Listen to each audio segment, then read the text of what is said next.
Hello, everyone. Happy Sunday to all of you.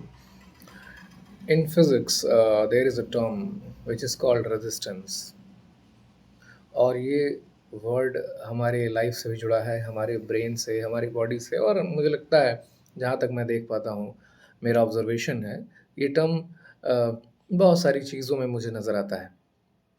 First of all, let me discuss the concept behind the word resistance, and then we'll try to connect with most of the thing around us, right? तो इसके लिए let me show you a diagram which I have made. So here is the diagram. ये जो रास्ता है, ये रास्ते resistance की प्रॉपर्टी को बता रहे हैं कि रेजिस्टेंस एक्चुअली में करता क्या है. ये मैंने चार्जेस बनाया हुआ है. यहाँ पे हो ये रहा है कि जब चार्ज किसी वायर में या किसी मटेरियल में फ़्लो होना चाहता है, तो ये जो रेजिस्टेंस हैं, ये क्या कर रहे हैं, इस चार्ज के फ़्लो को रोकना चाहते हैं, राइट? यानी ये चार्ज जब भी फ़्लो होता है, तो चार्ज के फ़्लो होने से ये चार्ज यहाँ टकरा रहे हैं, यानी कोलिजन हो रहा है. अब ज़ाहिर-सी बात, अगर आपका सर कहीं टकराएगा, तो जिस जगह पे टकराएगा भाई वो जगह गर्म हो जाएगी और आपकी एनर्जी उस जगह में ट्रांसफ़र हो जाएगी. यही चीज़ हम हैमर के लिए भी सोच सकते हैं कि जब हम हथौड़े से किसी चीज़ को हिट करते हैं, तो वो जगह गर्म हो जाती है. ऐसा क्यों है? क्योंकि एनर्जी ट्रांसफ़र हो रही है उस मटेरियल में. तो यहाँ पर जब भी ये चार्ज एक वायर या मटेरियल से फ़्लो होना चाह रहा है, तो फ़्लो होने के बाद या फ़्लो होने के दौरान कोलिजन हो रहा है, राइट?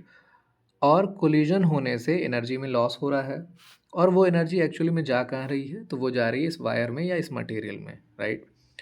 अब ये जो प्रॉपर्टी है इस मटेरियल की, जो चार्ज के फ्लो को रोकना चाहता है या अपोज करना चाहता है, इसको हम रेजिस्टेंस कहते हैं. सो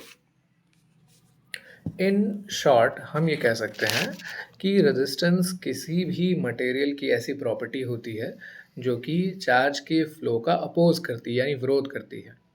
रेजिस्टेंस जितना ज़्यादा होगा, चार्ज को फ्लो होने में उतनी ज़्यादा मुश्किल आएगी, उतना ज़्यादा एनर्जी लॉस होगा, और वो एनर्जी उस वायर में या मटेरियल में जाएगा और मटेरियल बिल्कुल ज़्यादा गर्म हो जाएगा, राइट? तो ये कॉन्सेप्ट है. तो इन शॉर्ट हम क्या कह सकते हैं कि रेजिस्टेंस प्रॉपर्टी होती है मटेरियल की जो अपोज करती है फ्लो का. अब वो फ्लो क्या है? चार्ज के फ्लो का या करंट के फ्लो का भी हम कह सकते हैं, राइट? अब इसको अगर हम कनेक्ट करें अपने डेली लाइफ में, तो एक बहुत कॉमन एग्जांपल अगर हम लें, जो है कि इलेक्ट्रिक प्रेस का, राइट? जो हम कपड़े प्रेस करते हैं, तो वहाँ पे क्या होता है, सेम इलेक्ट्रिक प्रेस के अंदर जो वायर लगाया गया है, वो वायर कुछ ऐसा है कि उसका रेजिस्टेंस काफ़ी हाई है. अब जैसे ही उसमें करंट फ्लो होता है, करंट के फ्लो होने से या चार्ज के फ्लो होने से अंदर कोलिजन हो रहा है, वो बेचारे चार्ज एनर्जी ले जाके वहाँ ले जा रहे हैं और टकरा रहे हैं बार बार. टकराने से उनकी एनर्जी लॉस हो रही है और वो एनर्जी वायर में जा रही है, और वायर गर्म हो जाता है जिससे कि प्रेस बहुत ज़्यादा गर्म हो जाता है, राइट? तो ये कॉन्सेप्ट है रेजिस्टेंस का. अच्छा, अगर रेजिस्टेंस कहीं बहुत हम लो कर दें तब क्या होगा? तो बहुत अगर कम यानी फ्लैट कर दें, तो वहाँ चार्ज जो एनर्जी लेके आया है अपने सोर्स से, वो एनर्जी लेके आसानी से उस रास्ते से होके चला जाएगा, टकराएगा नहीं, एनर्जी लॉस नहीं करेगा वायर में, और जहाँ उसका डेस्टिनेशन है वहाँ जाके वो एनर्जी को ट्रांसफ़र करेगा. ऐसा कहाँ होता है? ऐसा होता है जो वायरिंग वाले वायर्स होते हैं हमारे घरों में, जो तार लगाए जाते हैं पंखे के लिए या बल्ब के लिए, तो उन रास्तों का यानी उन वायर का रेजिस्टेंस बहुत कम होता है. वो कॉपर वायर्स होते हैं जो चार्ज को फ्लो होने देते हैं आसानी से, जिनसे वो गर्म बहुत कम होते हैं. तो ये कॉन्सेप्ट है रेजिस्टेंस का, राइट? तो रेजिस्टेंस प्रॉपर्टी है जो अपोज करती है चार्ज के फ्लो का. अगर रेजिस्टेंस हाई है तो ज़्यादा अपोज होगा, बहुत ज़्यादा एनर्जी लॉस होगी और वायर बहुत ज़्यादा गर्म हो जाएगा. जो एग्जांपल हम अपने डेली लाइफ में फाइंड कर सकते हैं, मैंने प्रेस का बताया, इसके अलावा आप और तमाम एग्जांपल फाइंड कर सकते हैं जहाँ पर वायर बहुत ज़्यादा गर्म हो जाता है और बहुत सारी जगहों पे तो रेड हॉट होके बिल्कुल वो तार चमकने लगता है, राइट? और लो रेजिस्टेंस तो हम देखते हैं वायरिंग वाले वायर्स में, राइट? अच्छा, मेरा एक ऑब्जर्वेशन है, राइट? और ये एक मे बी ये प्रूवन नहीं है, बस this is just an idea, right? तो मैं ये सोचता हूँ कि हमारे ब्रेन की जो वायरिंग है, जब हम कुछ बातों को सुनते हैं, कुछ लोगों की बातों को सुनते हैं, तो कभी-कभी हमारे सर में दर्द होने लगता है या क्लासरूम में जब हम बैठते हैं और कुछ लेक्चर्स सुनते हैं, तो हमारे सर में दर्द होने लगता है।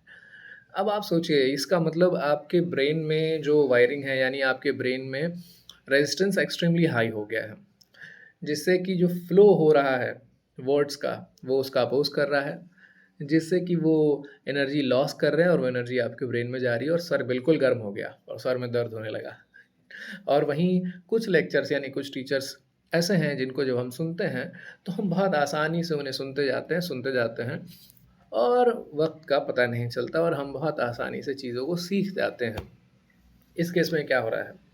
आपके ब्रेन का रेजिस्टेंस बहुत कम हो गया है, यानी एक्सट्रीमली लो, और वो जो वर्ड्स हैं वो फ्लो हो रहे हैं आसानी से, बिना एनर्जी लॉस किए, और वो एनर्जी आपके जहाँ उनका डेस्टिनेशन है वहाँ जाके एनर्जी ट्रांसफ़र कर रहे हैं। तो ये एक ऑब्ज़र्वेशन है। वेल, फिज़िक्स हमारे डेली लाइफ़ में है और हर तरफ है। ये एक ऑब्ज़र्वेशन है, कॉमन सेंस इससे बहुत ज़्यादा जुड़ा हुआ है। अगर हम चीज़ों को खुद सोचें, तो हमें बहुत ज़्यादा डेफ़िनेशंस को या किसी लिखी हुई चीज़ों को कहीं रटने की ज़रूरत नहीं है, right? We can create our own idea. So this is for this video. Thank you everyone, have a good time.